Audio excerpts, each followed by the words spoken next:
नमस्कार। आपका अखबार के इस अंक में आपका स्वागत है। मैं हूं प्रदीप सिंह। पश्चिम बंगाल ये पूर्वी भारत का वो द्वार है जो भारतीय जनता पार्टी ने सबसे पहले खोला। आप कहेंगे कि इससे पहले तो बिहार में इतनी अच्छी परफॉर्मेंस रही, इतने लंबे समय तक सत्ता में रहे, लेकिन एक बात नहीं भूलनी चाहिए कि बिहार में भारतीय जनता पार्टी की जो परफॉर्मेंस रही, जो उसकी उपलब्धि हुई 2014 के अपवाद को छोड़कर, वो गठबंधन के कारण। 2014 में दो तीन छोटी पार्टियों के साथ जो है लड़ी थी बीजेपी लोकसभा चुनाव और उसको 23 सीटें मिली थी, 40 में से अकेले।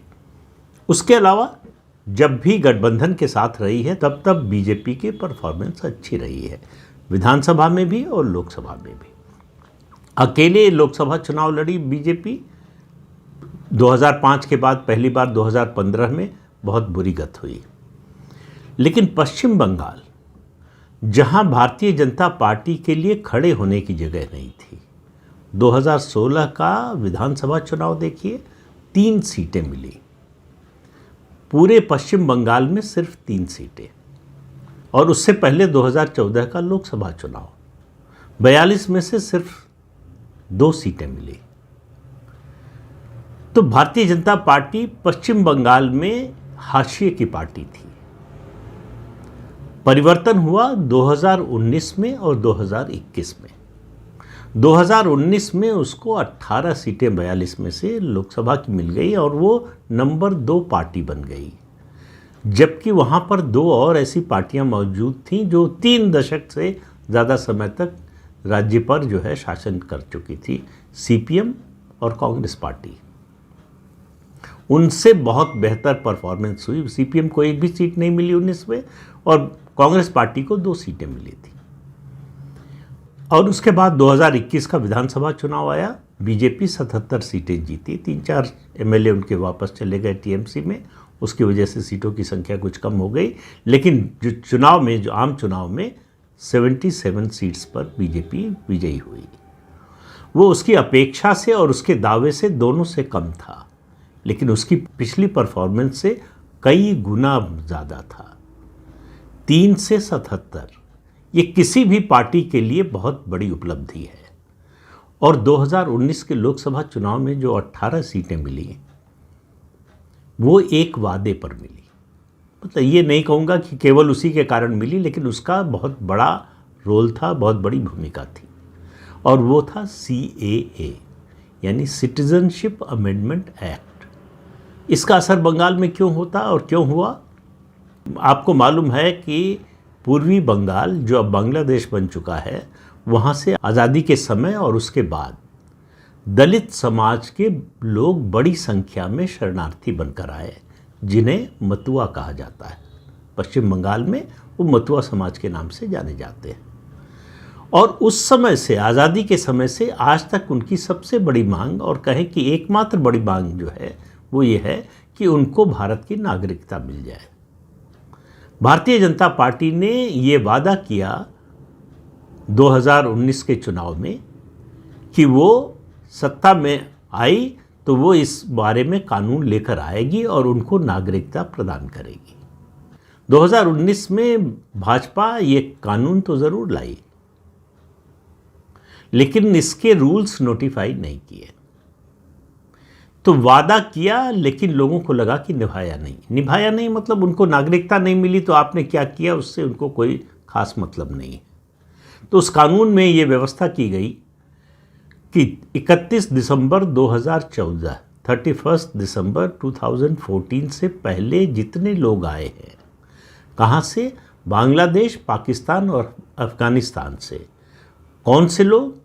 हिंदू, ईसाई, सिख, बौद्ध, जैन और पारसी।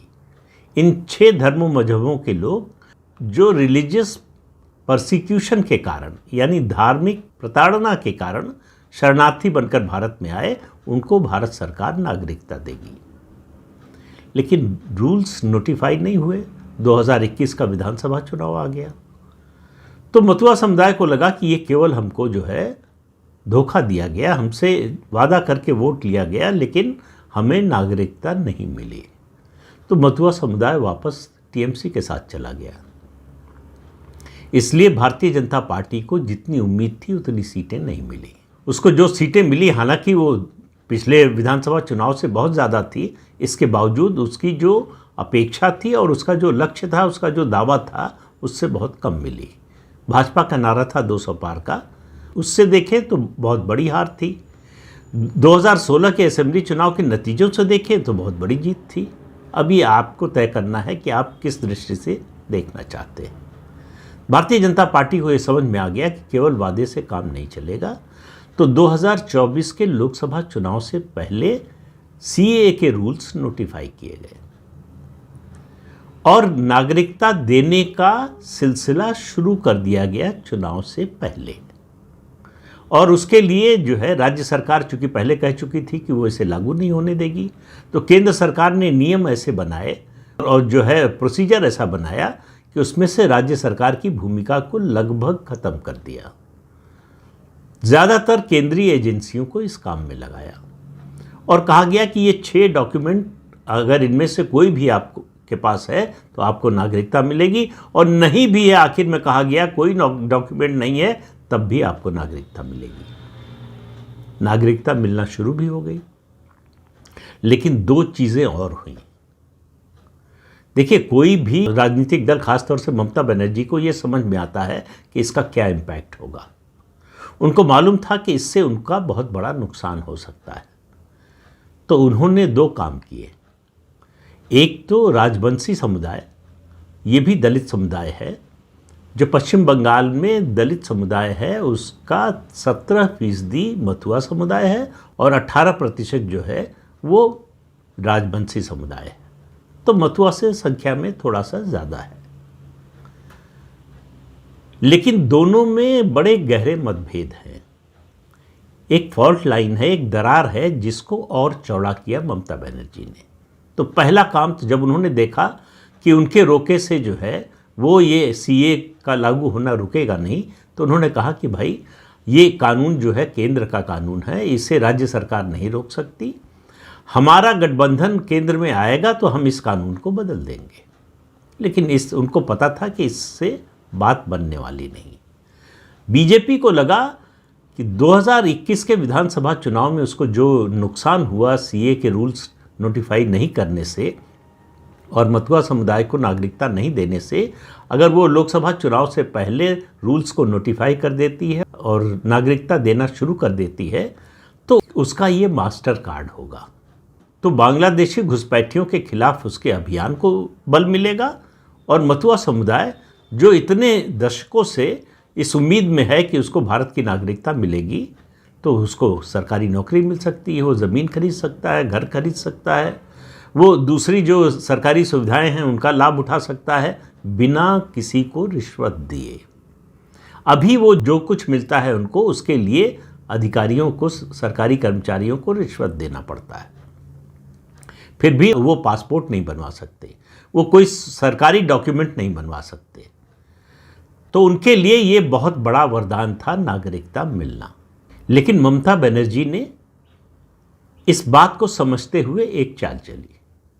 उन्होंने चेतावनी दी मथुआ समुदाय को कि अगर नागरिकता के लिए अप्लाई करोगे तो तुम जो है घुसपैठिया मान लिए जाओगे, क्योंकि पहले तुमको डिक्लेयर करना पड़ेगा कि तुम पाकिस्तान, बांग्लादेश या अफ़गानिस्तान से आए हो, भारत के नहीं हो, तो तुम्हें विदेशी नागरिक मान लिया जाएगा।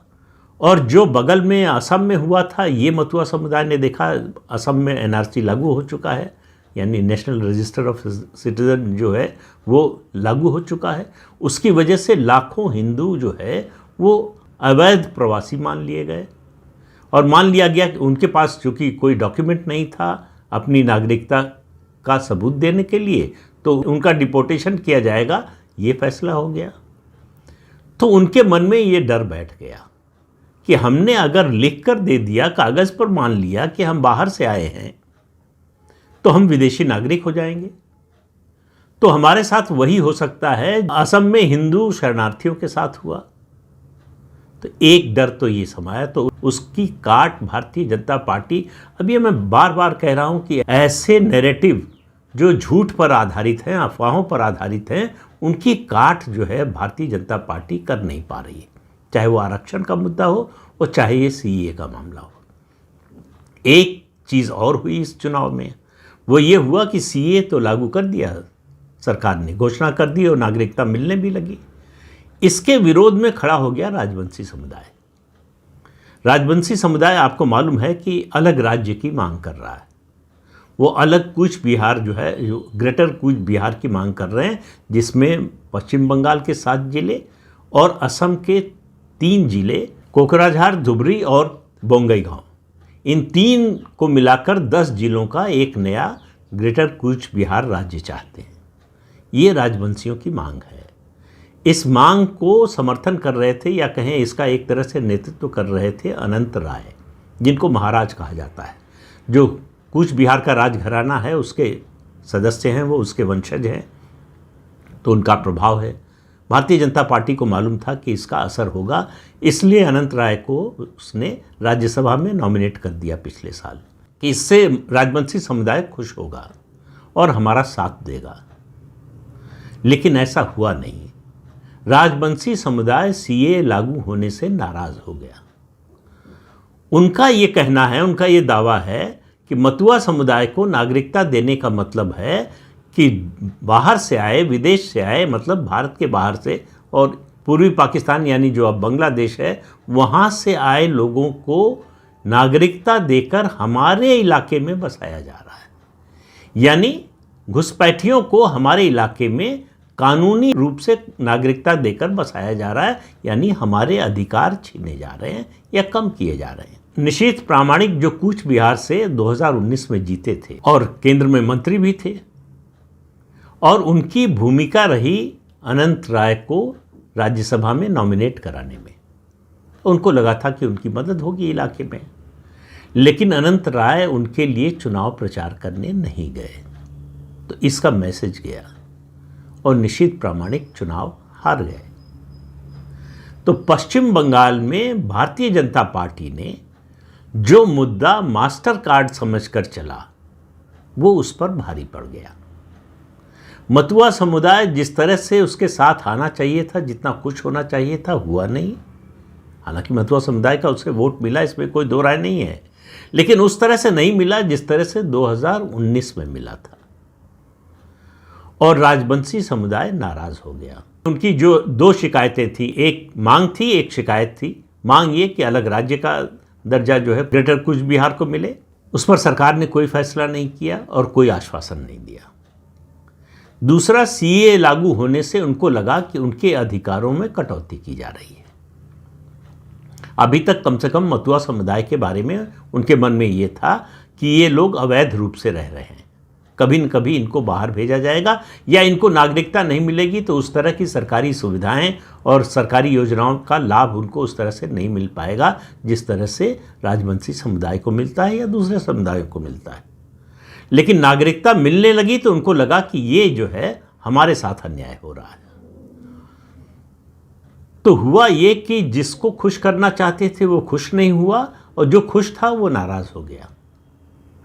ये पश्चिम बंगाल में भारतीय जनता पार्टी की सीटों में कमी होने का बड़ा कारण है, एकमात्र कारण नहीं है, बड़ा कारण है ये 2 मुद्दे।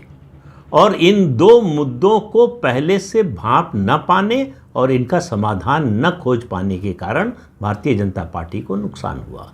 माना जा रहा था कि सीएए लागू हो गया है और जिस तरह की एंटी इनकम्बेंसी, जिस तरह का भ्रष्टाचार है ममता बनर्जी की सरकार में, जिस तरह से उनके मंत्री जेल गए हैं, जिस तरह से उनकी सरकार के खिलाफ नाराज़गी है, खासतौर से शिक्षक भर्ती घोटाले में, उस सब को लेकर नाराज़गी का सारा फ़ायदा भारतीय जनता पार्टी को मिलेगा।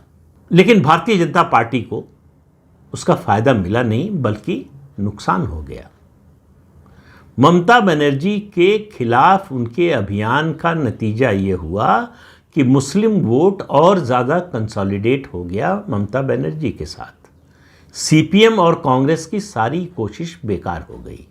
अधीर रंजन चौधरी जो 5 बार के लोकसभा सदस्य थे, वो अपना चुनाव किससे हार गए? यूसुफ पठान से, जो क्रिकेटर हैं, गुजरात के रहने वाले। पहली बार चुनाव लड़े, उनका नारा क्या था कि वोट दादा को नहीं भाईजान को दीजिए, यानी हिंदू उम्मीदवार को नहीं अपने मुस्लिम भाई को दीजिए। और उसका असर हुआ। यूसुफ पठान चुनाव जीत गए, 5 बार के लोकसभा सदस्य, और लोकसभा में कांग्रेस के नेता जो 5 साल रहे वो चुनाव हार गए। तो ये कहानी है पश्चिम बंगाल के चुनाव की। हिंदू वोटों का विभाजन और मुस्लिम वोटों का ध्रुवीकरण, ये 2 कारण जो है बने। और इससे निपटने का मैंने एक वीडियो में कहा भी था कि ममता बनर्जी की इस रणनीति की काट जो है वो भाजपा अभी तक खोज नहीं पाई है, और ये 2024 के लोकसभा चुनाव ने एक बार फिर साबित किया। अब 2026 में विधानसभा का चुनाव होना है।